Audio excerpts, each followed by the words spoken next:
was out. And I had a lot of fun with it, so I'm going to definitely try and play through all the Mario games. But a lot of people were complaining that they could have done better. Galaxy 2 could have been included. The games could have been upgraded to more FPS, because I saw some of them were like 30 FPS to 60. I don't know, though. I'm very, very happy to have all three for $60 on the Switch. It's making Switch the powerhouse it is slowly becoming more and more of in terms of a game library. Yeah, I agree. I mean, it is a little disappointing to see that the quality sort of drops when fan-made games are better, but I won't complain either. Yeah. Anyways. At least Nintendo acknowledge these games still exist and are giving them a second chance. That is true. Sunshine especially, like 64 got DS and Galaxy was on the Wii, which is a little more recent, but I feel like Sunshine on the Switch, that's insane. That's crazy to me. Yeah, that is good. I mean, I'll shamelessly say I actually like Galaxy 1 better than Galaxy 2, but you know, I know that's not a hot argument apparently. A lot of people say 2 is better. No, most people do. And objectively, you could say it might be, but I don't know. I have my opinions. But either way, we don't even have Mario on the screen, but we do have... Yeah, we don't. We got two. We got one character that isn't represented yet on the Switch, and the other one who has gotten probably the best game on the Switch library thus far. Yeah, got Link and Ridley. And MoralAtheist kind of going in right now. Just doing the tried and true Link stuff, using that boomerang to keep Citadel out. I really like how he's just holding Citadel. That was so cool, using the boomerang and back air to hit right there. He's doing really good as far as like doing range damage, and he's doing the smart thing that you do as Link, where you just up B out of shield if someone's hitting it. And they even took that first stock for him. So I think if he just kind of keeps using that boomerang, I mean, he's got the bomb in position right now. You know, he's just fine. He doesn't really look to. He looks actually really comfortable. Yeah, based on what I know from watching and playing against these two players, is that MoralAtheist is extremely solid. Very, very solid Link player, but he can choke a little bit sometimes or just kind of drop the ball in crucial situations. Not doing that so far, and Citadel is also a fairly solid player. I don't know too much about the consistency. But if MoralAtheist keeps playing like this and just keeps taking these trades and taking the stock before Citadel can, I think he's going to be sitting pretty. Yeah, I think that's definitely like a mental struggle, which is very relatable if I'm being honest with you, because there's like a whole sort of condition. Ooh, that was a really good recovery. There's a whole lot of just like conditioning that you have to do, especially when you start getting in like stressful sets where, you know, if you sort of like your mind travels a little bit like anything else, like then all of a sudden, you know, game over, you lost when you could have won. So. Oh yeah, for sure. You know, it's when you come to thinking about already having the win rather than winning currently, it's when you kind of just get tripped up a little bit. Yeah, and so many people have the problem of envisioning the win before it actually happens. Yeah, it is really common. Actually, that's like something like sports psychology-wise that I actually find really interesting. But we'll see here because MoralAtheist. Oh, okay. He's looking good so far. He does look good, and I think that like there's no reason to be uncomfortable yet. But he's definitely getting a little antsier for this kill now. The roll out of the corner was a little premature, I'd say. He can totally just hold it. Like, Link is not really too bad in the corner. That Nair does a lot of work for him. And he's really just chasing this kill right now. And the Nair, that might be the kill if he can't get this bomb recovery. Yeah, he got it. He's really good with the bomb recoveries, from what I can see. I think it's really just a matter of settling it down and taking the safe damage, because all he has to do is... Oh, weird. He's been winning most of his interact. Yeah, see, I thought... There it is.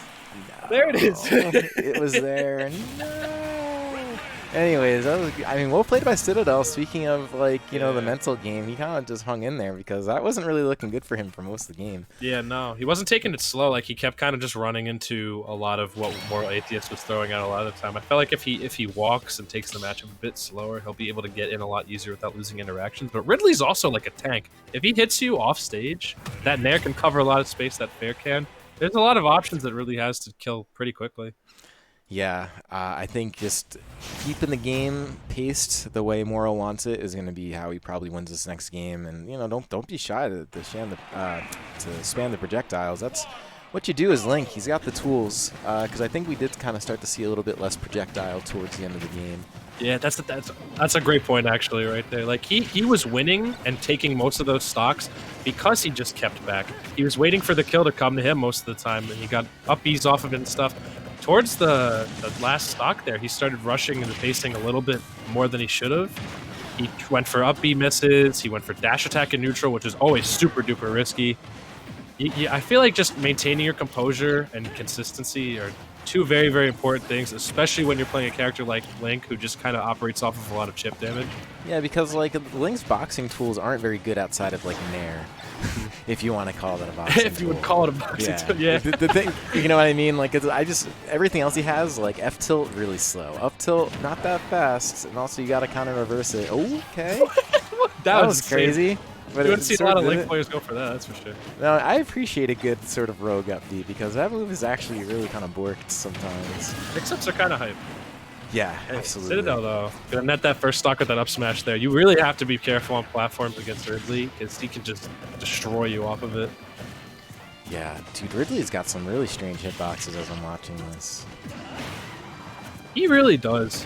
That Nair is like, I swear that I think it cure cancer. It's ridiculous. Yeah, that's the thing is like he has. Oh no, he has really like interesting. I guess what's the word I'm looking for? This like kid is very unique. Yeah. On his moves, but like some of those properties are pretty good. You know, like that Nair being one of them. Okay. All right, there you go. Clean it up a little bit there. I feel like Moral just needs to slow it down just a little bit. I noticed some roll-ins he's doing, and he's getting kind of punished off of that because Ridley can hold his spot on stage very, very comfortably, especially if someone's trying to do something quick like roll into him or anything like that. You kind of just got to have Ridley let you in. You can't just kind of barge into his space. He's got to open the door for you, tell you can come in, have some cookies. Yeah, I've heard he's pretty. He's a good host. He's pretty hospitable, you know, if you don't have parents. All right, let's see, man. I mean, this is not looking good. Called out. All these jumps that he's doing inward, Citadel is calling out. Ridley having a lot of good, really pretty prominent anti-airs built within this kit. You have to watch your jumps. Moral was getting the most mileage off of using grounded boomerang throws and then approaching once the boomerang had opened up the way for him. Now he's kind of taking a more aggressive approach and he's kind of reeling it back in. Now he's reeling it back in. Before he was kind of just going in. There we go. That is definitely the option. One of those scary ones because if you miss that, you're very vulnerable. But either way, that does buy him a little bit of a way in, although... okay. So the disadvantage right there could have been a little bit better.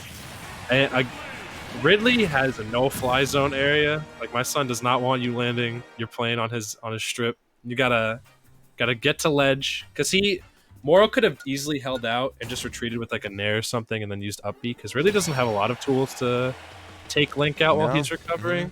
But if you hold in and you're above the stage, Ridley, that's totally fair game for Ridley to just snipe you out with a back air or something like that. That's what happened. Yeah, that is what happens. And yeah, Ridley's bear. Shout out to Ridley's bear. Game 1 and Game 2. Yeah, that's the MVP. Game 1 and Game 2, really strong. And I feel like Game 1, I wish I had the replay saved. I probably do, but I have to find it. But anyways, I feel like it hit Link, but it was like above him. It was like his leg, like sort of just like chipped his head, and then Link was dead. So I mean, obviously that move pretty good in Ridley's kit.